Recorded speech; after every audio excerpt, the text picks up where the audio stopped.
Parpol belakangan ini ramai sodorkan nama artis hingga komedian maju dalam kontestan Pilkada 2024. Mulai dari PKB yang sodorkan nama Nagita Slavina hingga Gerindra yang mengusung komedian Marshel Widianto di Pilkada Tangsel. Hal ini lantas ditanggapi oleh pengamat politik, Rocky Gerung. Rocky mengkritisi fenomena ini karena Parpol tak punya kader sehingga Oud Source menyewa artis demi naikkan popularitas partai. Menurutnya Parpol tugasnya gagal dalam melakukan kaderisasi. Kalau kaderisasi gagal itu artinya ketidakmampuan pemimpin partai itu dijadikan alasan untuk mengambil kader dari luar. Apalagi kalau kader dari luar itu bukan orang yang bisa disiapkan untuk jadi publik figur. Nah, itu seolah-olah jadi tontonan infotainment, kata Rocky dalam kanal YouTube-nya yang dikutip pada Selasa, 9 Juli 2024. Ia membandingkan perbedaan artis terjun ke politik di Indonesia dengan AS. Contohnya di AS ada Ronald Reagan yang sukses jadi presiden AS ke-40 hingga Arnold Schwarzenegger pernah jabat gubernur California. Rocky bilang baik Ronald Reagan dan Arnold jalani diskursus di Partai Republik sehingga mumpuni saat terjun ke politik.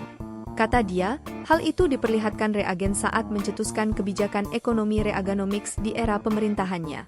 Jadi, dia adalah kader yang merangkap secara publik bintang film. Tapi, pendidikannya Partai Republik itu jelas ada. Plang yang disorot media massa sebagai publik figur. Tapi, sejak awal ia sudah dibekali prinsip Partai Republik, jelas filsuf tersebut. Tapi Oprah Winfrey sendiri mengatakan saya hanya mau menjadi influencer, endorse calon parpol, bukan masuk ke kabinet atau parlemen, ujar Rocky.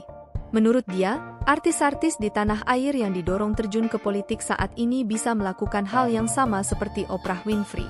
Rocky Gerung tak ingin artis yang tak punya kapasitas ideologi diterjunkan ke dunia politik hanya kemampuan akting di depan kamera. Lah di kita, bukan kita merendahkan.